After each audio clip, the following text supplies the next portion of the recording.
بسم الله الرحمن الرحيم. الحمد لله رب العالمين، والصلاة والسلام على سيدنا محمد.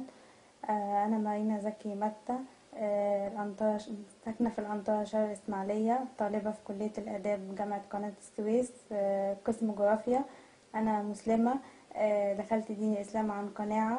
اسمي مريم محمد أحمد محمود.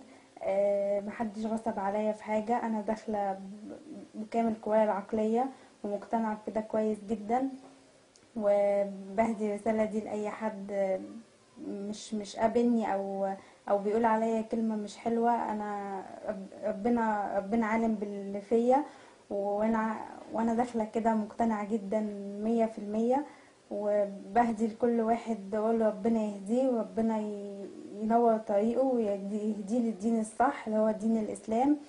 وانا اشهرت اسلامي في الازهر، ومعايا ورقة اشهار بتثبت اني رسمي يعني دخلت الجامع الازهر واشهرت اسلامي. وبطلب من كل مسلم ومسلمة من الاسلام نفسه ان هو يحميني.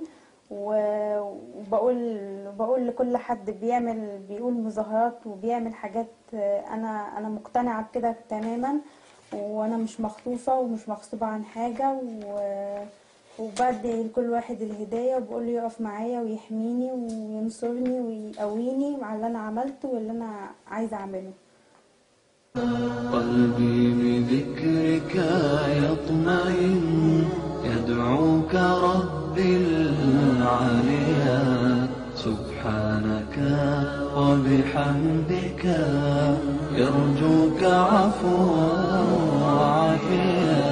قلبي بذكرك. انا بطالب شيخ الازهر ورئيس الجمهورية ان هو يحميني، وبقول للعاملين مظاهرات ان هم يرجعوني عن الدين الاسلامي. بقول انا مش هرجع، انا مقتنعة باللي انا عملته، وانا مسلمة وعايشة مسلمة وهموت مسلمة. يطمئن يدعوك ربي العليا، سبحانك وبحمدك يرجوك